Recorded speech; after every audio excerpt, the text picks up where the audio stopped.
So now we are looking at life and death. This is again part of the Monday exam, which is the 13th of May. It is half of the exams material. It's life and death. It's the whole examination with life and death and relationships. It's a 1 hour exam. It's 50% of the overall qualification. That's the Eduqas short course religious studies GCSE. The whole paper is 60 marks plus 3 force back. So some Christians believe they have a duty of stewardship for the world. This is because in Genesis it says, be fruitful and multiply and replenish the earth and subdue it. So they also could argue that they are obviously above animals because subdue it. They were created last after all of the animals, and therefore that could be seen as their superior, and so they have the right to do what they want with the earth. It is a gift from God, etc. But obviously we also have to look after it. Psalm 8:6, again that's just restating the dominion thing. You made them rulers over the works of your hands, you put everything under their feet. Genesis 1:31, so this is the perspective on the origin and value of human life. It was very good, and the evening and the morning were the 6th day. Jeremiah 1:5, before I formed you in the womb, I knew you. Before you were born, I set you apart. I appointed you as a prophet to the nations. So you can take this as an anti-abortion stance, perhaps. Christian attitudes towards abortion and euthanasia are almost consistently negative. It's often seen as murder.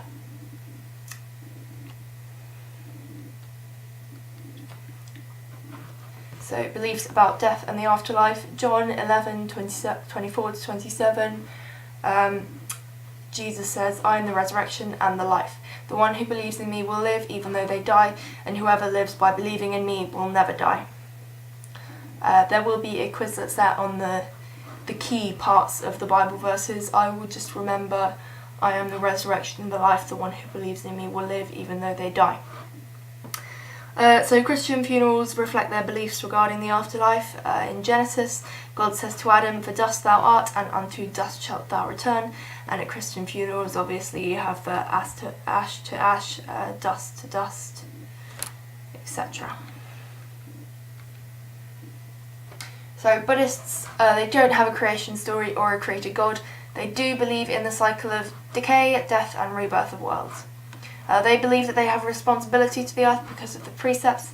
Exploiting resources too much arguably goes against taking that which is not given, or in the case of habitat destruction, harming living beings. So the precepts will be mentioned in the upcoming Buddhist case study video.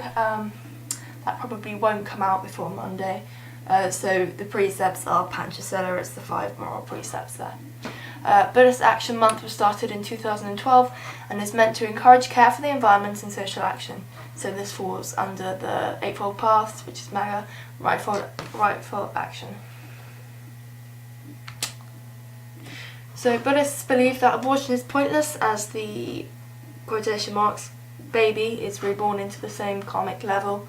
However, dukkha and ahimsa must be considered, so that's suffering, disease, pain, ill harmony, and that's non-violence. That's the first of the precepts, must be considered. So would the mother suffer if a pregnancy was carried to term? Sorry there.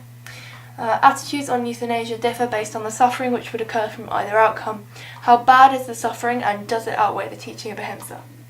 The Dalai Lama, the leader of Tibetan Buddhism, states that working with karuna, compassion, and dukkha, which is suffering, makes euthanasia acceptable. So Buddhists believe in the realms of existence. There are 2 hells, an animal realm. The hells are a hot and cold hell. There's the human realm, which is believed to be the ideal place to achieve enlightenment from, as well as other levels. Because life continues after physical death as people are reborn, Buddhist funerals are generally not sad occasions.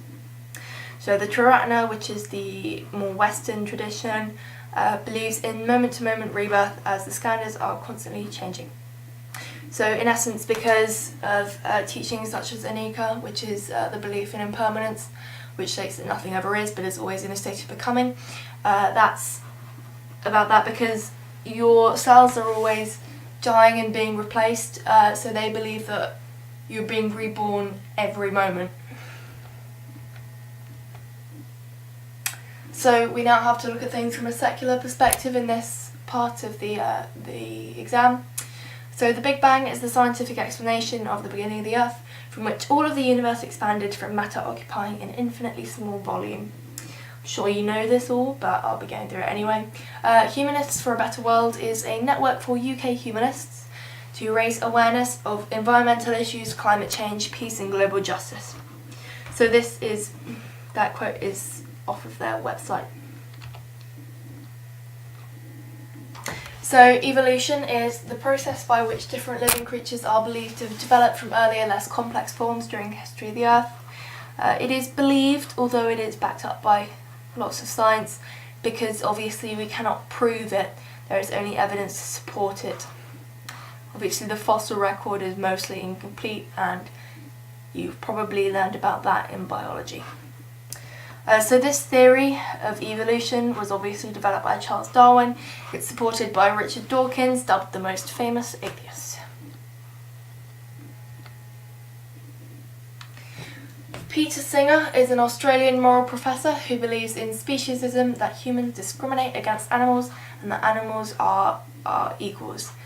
So he asks, can it suffer? And if it can, then obviously he is against any type of harm against them.